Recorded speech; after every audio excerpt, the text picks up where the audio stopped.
இன்றைக்கு பல்வேறு திட்டங்களை மாண்புமிகு அம்மா அவர்கள் இந்த நாட்டுக்கு அர்ப்பணித்தார்கள்.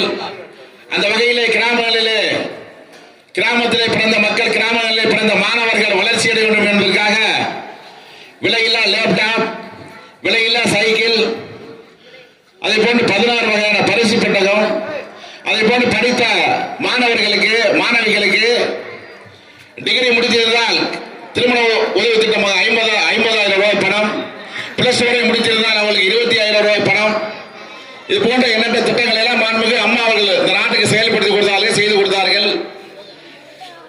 இன்றைக்கு அம்மா இடத்தில் இல்லை. அதற்கு பிறகு நம்முடைய தமிழ்நாடு முதலமைச்சர் ஐயா எடப்பாடி அவர்களும், தமிழ்நாடு துணை முதலமைச்சர் ஐயா OPS அவர்களும் அம்மா விட்டு சென்ற பணிகளை இன்றைக்கு தமிழ்நாடு மக்களுக்கு அற்புதமாக திட்டங்களை கொடுத்து செய்து கொண்டிருக்கிறார்கள். அந்த வகையிலே குறிப்பாக சொல்ல போனால் புதுக்கோட்டை மாவட்டத்திற்கு இந்த மண்ணின் மைந்தர் மக்கள் நல்வாழ்வுத்துறை அமைச்சர் அவர்கள் இது பின்தங்கிய மாவட்டமாக இருந்த காரணத்தினாலே புதுக்கோட்டை மாவட்டத்திற்கு மாண்புமிகு அம்மாவட்டத்தை எடுத்து சொல்லி மிகப்பெரிய ஒரு மருத்துவக் கல்வியை பெற்றுக் கொடுத்திருக்கின்றார்கள். மருத்துவக் கல்வியை பெற்றுக் கொடுத்தது மட்டுமல்ல, இன்றைக்கு ஏறத்தாழ மருத்துவக் கல்வியை பெற்றுக் கொடுக்கும் போது 280 கோடி ரூபாய் இதில் பெற்றுக் கொடுத்தார்கள். இன்றைக்கு 300 கோடி ரூபாய் அளவுக்கு நம்முடைய மருத்துவக் கல்லூரிக்கு இன்னைக்கு அதுக்குள்ள உள் திங்ஸ் எல்லாம் வாங்கி கொடுத்து கிட்டத்தட்ட 600 கோடி ரூபாய் அளவிற்கு இந்த மருத்துவக் கல்லூரி நம்முடைய அரசாங்கம் பெற்றுக் கொடுத்து, நம்முடைய அமைச்சர் பெற்றுக் கொடுத்து இன்றைக்கு தமிழகத்தில் இன்னைக்கு முதன்மை மருத்துவக் கல்லூரியாக அந்த மாவட்டத்தில் இன்னைக்கு வழங்குகின்றது. அந்த வகையில் நம்முடைய புரட்சித் தலைவி அம்மாவுடைய ஆட்சி இன்றைக்கு மக்கள் பணிகளை சிறப்பாக செயல்பட்டுக் கொண்டிருக்கின்றது. அது போன்று இன்றைக்கு நம்முடைய 100 ஆண்டு கால கனவு திட்டம், 60 ஆண்டு கால போராட்டம், நம்முடைய மாவட்டம் வளர்ச்சி மாவட்டம். இந்த வளர்ச்சி மாவட்டத்தை இன்னைக்கு மாண்புமிகு நம்முடைய தமிழ்நாடு முதலமைச்சர் அவர்கள், இந்த மண்ணின் மைந்தர் மக்கள் நல்வாழ்வுத்துறை அமைச்சர் அவர்கள் நம்முடைய முதலமைச்சரை எடுத்து சொல்லி இன்றைக்கு காவேரி கொண்டார் திட்டத்தை இந்த மாவட்டத்துக்கு பெற்றுக் கொடுத்திருக்கிறார்கள். பெற்றதன் விளைவாக, பெற்றதன் காரணமாக இன்றைக்கு அனைத்து கிராமமும் காவேரி தண்ணி பாய்ந்து நம்ம விவசாயம் செய்ய போகின்றோம். எங்கெங்கெல்லாம் காவேரி தண்ணி பாய முடியவில்லையோ அங்கே உயரமாக இருக்கின்றதோ அங்கே சம்பு கட்டி அந்த காவேரி தண்ணியை நாம் கொண்டு சேர்ப்போம். இன்றைக்கு அந்த வகையில் தஞ்சை மாவட்டம் இன்னைக்கு நெல் களஞ்சியமாக நம்ம சொல்லுகின்றோம். இன்னைக்கு புதுக்கோட்டை மாவட்டமும் இன்னொரு 5 வருடத்திலே நெல் களஞ்சியமாக மாறப் போகின்றது. பணப்பயிர் விளைய மாவட்டமாக மஞ்சள் விளைய போகின்றது, கரும்பு விளைய போகின்றது. இது போன்ற எண்ணற்ற விலை உயர்ந்த பயிர்களை விளைய போகின்றது. இந்த நம்முடைய மாவட்டம் நெல் களஞ்சியம் என்று சொல்லக்கூடிய அளவிற்கு நம்முடைய அம்மாவுடைய ஆட்சி தான் காரணம், நம்முடைய அமைச்சர் தான் காரணம். எப்படி கல்லணையை கரிகாலன் கட்டினாரோ அதே போன்று புதுக்கோட்டை மாவட்டத்துக்கு காவேரியை கொண்டு வந்த பெருமை, காவேரியை கொண்டு வந்த திறமை நம்முடைய அமைச்சரை சாரும், நம்முடைய தமிழ்நாடு முதலமைச்சரை சாரும். எந்த காலத்தில் காவேரியை கொண்டு வந்த ஆட்சி அதிமுக ஆட்சி, அம்மாவுடைய ஆட்சி என்பதை இன்றைக்கு மக்கள் மன்றத்தில் பதிவு வைத்திருக்கின்றோம். அந்த வகையில் புதுக்கோட்டை மாவட்டத்தில் பணி செய்வதிலே நம்முடைய அனைத்து இந்திய அண்ணா திராவிட முன்னேற்ற கழகம் மிக வேகமாக பணி செய்து கொண்டிருக்கின்றது. அந்த வகையில் நம்முடைய தமிழ்நாடு முதலமைச்சர் ஐயா அவர்கள் கடந்த ஆண்டு பொங்கலுக்கு 1000 ரூபாய் அறிவித்தார்கள். நம்முடைய மக்கள் வாங்கி நல்ல முறையில் பயன்படுத்திக் கொண்டோம்.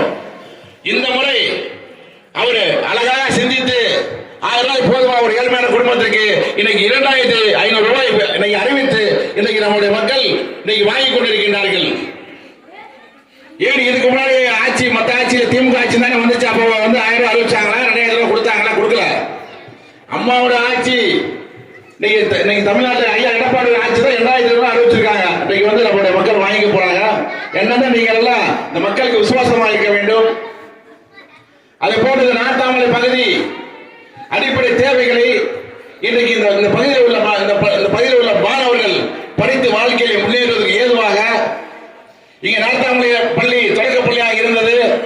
தொடக்கப்பள்ளியை நடுநிலை பள்ளியாக பெற்றுக் கொடுத்து நடுநிலை பள்ளியை உயர்நிலை பள்ளியாக பெற்றுக் கொடுத்து உயர்நிலை பள்ளியை மேல்நிலை பள்ளியாக பெற்றுக் கொடுத்தது நம்முடைய அம்மாவுடைய அரசு என்பதை நான் பெரும் மகிழ்ச்சியோடு கூறிக்கொள்ள நான் ஆசைப்படுகின்றேன். அதே போன்று இந்த பகுதி நாட்டாமலை பகுதி அதிகமா மலை ஹில்ஸ் ஏரியா, இந்த பகுதி மலைப்பகுதி. இங்கே படிக்கின்ற மாணவர்கள், இந்த பள்ளியிலே படிக்கின்ற மாணவர்கள், இந்த பள்ளியிலே படிக்கின்ற பெற்றோர்கள்லாம் மிக அருகாமையில இன்னைக்கு வந்து பிளஸ் டூ இருக்கு, அரசு மேல்நிலைப் பள்ளி இருக்கு. உங்க பிள்ளைகளை நல்லா படிக்க வச்சு இன்றைக்கு அரசாங்கத்தில் நம்முடைய அரசாங்கம் மாண்புமிகு தமிழ்நாடு முதலமைச்சர் எடப்பாடி அவர்கள் இது போன்ற எண்ணற்ற வரவே கோட்டு கீழே உள்ள மாணவர்கள் டாக்டராக ஆக வேண்டும் என்பதற்காக உள் ஒதுக்கீடாக 7.5 உள் ஒதுக்கீடு இன்னைக்கு நம்முடைய அரசாங்கம் வழங்கப்பட்டிருக்கிறது. அது அரசு பள்ளியிலே படிக்கின்ற மாணவர்கள் அதிகமாக மார்க்கை வாங்கி நீங்கள் இந்த வாய்ப்பை நீங்கள் பயன்படுத்திக் கொள்ள வேண்டும். அதில் குறிப்பாக நம்முடைய நார்த்தாப்பள்ளியில் நல்லா நம்ம பிள்ளைங்க நல்லா படிக்கிறது, நல்லா படிக்கிறாங்க. நீங்க எல்லாம் வர கல்வி ஆண்டில் நீங்க எல்லாம் நல்ல மார்க் வாங்கி இந்த அரசு ஒதுக்கி இருக்கின்ற உள் ஒதுக்கீட்டு இந்த டாக்டர் சீட்டை நம்முடைய பள்ளி மாணவர்கள் நீங்கள் பெற வேண்டும். அதே போல நான் ஊராட்சி மன்ற தலைவராக இருக்கும்போது சொன்னேன், இந்த நாட்டாமலை பகுதி கல்வியிலே வளர்ச்சி பெறும் நான் சொன்னேன், வளர்ச்சி பெறும் சொன்னேன். நான் பேசி வரும்போது ஒருத்தர் சொன்னார், ஊராட்சி மன்ற தலைவர் வந்து பெரிய இது பண்ண சொல்றாரு. ஆனா இன்னைக்கு நடந்திருக்கு, நான் சொல்லிட்டு தான் வந்தேன். அதே போல இன்னைக்கு கல்வியில மிகப்பெரிய இந்த ஊராட்சி மன்றம் இன்னைக்கு வளர்ந்திருக்கின்றது. அதே போல இந்த ஊராட்சி பகுதியில் நம்முடைய பகுதியிலே ஒரு பெண்கள் பள்ளியை நம்முடைய பகுதிக்கு நம்முடைய அமைச்சர், நம்முடைய மக்கள் நல்வாழ்வுத்துறை அமைச்சர் சொல்லி, நம்முடைய மாண்புமிகு தமிழ்நாடு முதலமைச்சர் சொல்லி அவர் பகுதிக்கு ஒரு அரசு மேல்நிலைப் பள்ளி இந்த பகுதிக்கு நம்முடைய அம்மாவுடைய அரசு வணக்கம் என்பதை இந்த மகிழ்ச்சியான செய்தி நேரத்தை சொல்லி, நம்முடைய மாணவர்கள் நீங்கள் நன்றாக படிக்க வேண்டும், நன்றாக படித்து முன்னேற வேண்டும் கேட்டு இங்கு வருகின்ற அனைவருக்கும் நான் நன்றி சொல்லி, நான் இந்த விழாவிலே தலைமை ஏற்க வேண்டும் ஒரே ஒரு கருத்தை நான் பதிவு வைக்க தான் நான் வந்து பதிய நிற்கிறேன். நான் பல முறை வந்து நம்முடைய ஒன்றிய பெருந்தலைவர் ஐயா அவர்களை வந்து நான் பேசுறேன், நீ அவரை